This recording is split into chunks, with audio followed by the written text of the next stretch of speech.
ilalagay, our top managements will definitely appreciate it kasi hindi na sila maghahanap palagi sa atin at madali ang access. Of course, the pillars, we have access, equity, quality, and resiliency. Pag din-drop down natin ito, we can include the programs of our SDO under access. So through the years din, ano yung mga magaganda nating programs, pwede tayong maglagay dyan ng pictures and all. And that is the paradigm. This is only for SDO consumption, in particular to the bosses. Okay, to our chiefs, para po sa inyo. Okay? Now, sabi po kanina sa ating PowerPoint presentation, paradigm is the consolidation of all data. It is the repository. So dito natin siya itatago. Ngayon, paano natin ito ma-access? Paano natin ito magagamit kung nasa repository lang? Dito na po papasok ang brilliant idea ng ating hepe ng SGOD na habang nasa kadaklan siya, Doc Ivy po, no, ay nagsisend ng mga pictures ng slides kung ano po yung tinitiskan. At nakikita natin, sabi po niya, gusto ko rin ng ganito sa Caloocan. Siyempre, pag sinabi ng hepe mo, tatangin ka ba?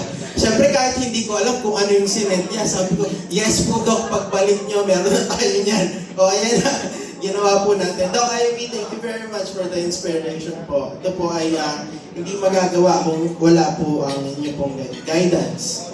Of course, our bosses. So ngayon, ito na yun. Meron tayong isang dinevelop na SDO Caloocan dashboard at ginawa natin siya ng title, that is Project IVER, Interactive Virtual Efficiency Recording Tool. So present ko po, so this is our, ayan. Ito po yung laman ng QR code niyo po kanina. So pag in-open niyo po siya, this is the landing page. This contains the basic information of the SDO. And this is interactive. Sabi ng ating Sir Brian, ang magandang dashboard, dapat napipindot. So tignan natin kung napipindot, Sir Brian. So, let's say for example, in this pie chart, you will see, pag pinindot mo siya, lalabas yung numbers.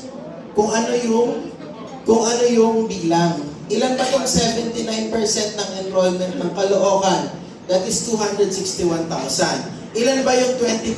So, i-over mo dyan, lalabas, that is 60,000, 68,000.